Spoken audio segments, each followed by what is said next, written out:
మరో 2 రోజుల పాటు హైదరాబాద్ మూసారాంబాగ్ బ్రిడ్జి మూసివేయనున్నట్లుగా జీహెచ్ఎంసీ అధికారులు వెల్లడించారు. హిమాయత్ సాగర్ గేట్లు ఎత్తడం ద్వారా మూసీకి వరద పోటెత్తడంతో పరివాహక ప్రాంతాలను అప్రమత్తం చేశారు. మరోవైపు వరదలకు దెబ్బతిన్న మూసారాంబాగ్ బ్రిడ్జి వద్ద జీహెచ్ఎంసీ అధికారులు యుద్ద ప్రాతిపదికన మరమ్మతులు చేపట్టారు. మరింత సమాచారం మా ప్రతినిధి నుమాన్ అందిస్తారు. భారీ వరదలకు డ్యామేజ్ అయినటువంటి మూసారాంబాగ్ బ్రిడ్జ్ మరమ్మతు పనులు కొనసాగుతున్నాయి. యుద్ధ ప్రాతిపదికన ఇటు జీహెచ్ఎంసీ హైడ్రా అధికారులు ఏదైతే రాకపోకలు చేసే విధంగా ఇప్పటికే ఇటు మరమ్మతు పనులను చేపట్టినటువంటి పరిస్థితి ఉందని చెప్పవచ్చు. మొత్తం కూడా ఏదైతే ఇటు హిమాయత్ సాగర్ కి సంబంధించినటువంటి గేట్లను ఎత్తడం మూలంగా మూసారాంబాగ్ బ్రిడ్జ్ పూర్తిగా నీట మునిగింది. ఈ నేపథ్యంలో మూసారాంబాగ్ పరిసర ప్రాంతాల్లో ఈ బ్రిడ్జ్ తో పాటు చుట్టుపక్కల దోబీఘాట్లు కానివ్వండి, దాంతోపాటు కొన్ని ప్రాంతాలు కూడా పూర్తిగా ఎక్కడికక్కడ డ్యామేజ్ అయినటువంటి పరిస్థితి ఉందని చెప్పొచ్చు. ప్రస్తుతం నేను మూసారాంబాగ్ బ్రిడ్జ్ దగ్గర ఉన్నాను. సో మూసారాంబాగ్ బ్రిడ్జ్ మీద ఇప్పటికే ఇటు జీహెచ్ఎంసీ అధికారులు మొత్తం కూడా పెద్ద ఎత్తున కూడా క్లీనింగ్ ప్రాసెస్ ని మొత్తం మొదలుపెట్టారు. మనం చూస్తున్నాం ఇప్పటికే ఇటు ఆ బ్రిడ్జ్ అంతా కూడా డ్యామేజ్ అయినటువంటి పరిస్థితి.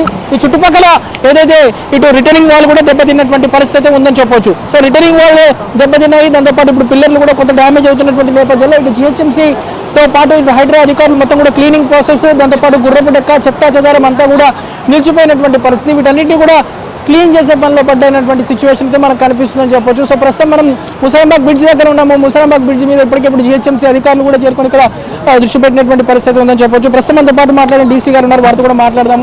చెప్పండి సార్, మొత్తం కూడా ఈ క్లీనింగ్ ప్రాసెస్ అనేది అంతా కూడా ఎప్పటివరకు క్లియర్ అయ్యే అవకాశం ఉంది? అందరికీ నమస్కారం అండి. మొన్న కురిసినటువంటి భారీ వర్షాలకి ఏవైతే అక్కడ ఉస్మాన్ సాగర్, హిమాయత్ సాగర్లో 8 గేట్లు ఎత్తివేశారో దాని ఫలితంగానే ఇక్కడ ఈ మూసారాంబాగ్ బ్రిడ్జి పైనుండి వాటర్ రావడం జరిగింది. ఎక్కడైతే మేము ఫెన్సింగ్ వేసామో ఆ ఫెన్సింగ్లు కూడా కొట్టుకుపోయాయి. అంత వరద ఉద్ధృతి అంత ఉందన్నమాట. ఈరోజు మార్నింగ్ వరకు, ఎర్లీ మార్నింగ్ వరకు ఈ బ్రిడ్జి పైన వాటర్ వెళ్తూనే ఉంది. తర్వాత అక్కడ గేట్లు 8 గేట్లు మూసివేయడంతో మనకి వాటర్ కాస్త ఉద్ధృతి తగ్గింది. తర్వాత మళ్ళీ కాసేపటి క్రితం కూడా 4 గేట్లు ఓపెన్ చేయడం వల్ల మనకి మళ్ళీ ఈ వాటర్ లెవెల్స్ పెరగడం జరిగింది. సో దాంట్లో భాగంగా ఏంటంటే ఈ పోలీస్ వాళ్ళ డిపార్ట్మెంట్ వాళ్ళతో కూడా మేము చెప్పడం జరిగింది. అంటే ఇంకా ఈ వాతావరణ ప్రకటన దాని ఫలితంగా ఇక్కడ ఏంటంటే వాళ్ళ రిపోర్ట్ ప్రకారము మనకి ఇంకా 2 రోజులు భారీ వర్షాలు పడే అవకాశం ఉన్నందున మేము ఇక్కడ పోలీస్ డిపార్ట్మెంట్ వాళ్ళతోటి ఈ 2 వైపులా కూడా ఇది క్లోజ్ చేయించడం జరిగింది. ఇక్కడ 3 SFS వర్కర్స్ అంటే అరౌండ్ 60 పీపుల్ పెట్టుకొని round the clock evening shift వాళ్ళని కూడా ఇక్కడ పెట్టాము. సో వర్షం వాటర్కి వచ్చిన మొత్తం వేస్ట్ అంతా ఎప్పటికప్పుడు తీస్తున్నాము. JCB ఇవి కూడా యూజ్ చేసి ఇప్పటికి నిన్నటి నుంచి ఇప్పటికి 26 స్ట్రిప్స్ ఆఫ్ వేస్ట్ తీసాము ఇక్కడ నుంచి. అండ్ ఈ మట్టి ఇది జారి పడకుండా పొద్దున్నే ఒక రౌండ్ సిల్ట్ అంతా రిమూవ్ చేసి కుప్పలు చేసి అది కూడా తీసేస్తున్నాము ఎప్పటికప్పుడు.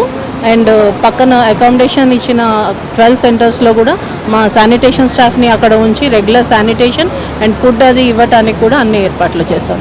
పనులు చేస్తున్నట్లు కూడా బల్దీ అధికారులు అయితే చెప్తున్నటువంటి పరిస్థితి. ఒకవైపు జీహెచ్ఎంసీ, మరోవైపు ట్రాఫిక్ పోలీసులు, దాంతోపాటు హైడ్రా అధికారులు సంయుక్తంగా ఈ పనులు అయితే చేపడుతున్నటువంటి సిచ్యువేషన్ అయితే మనకు కనిపిస్తుంది చెప్పొచ్చు. విడుదల లిస్టు వంశీతో నుమాన్, ఆంధ్రజ్యోతి, అమర్పేట నుంచి.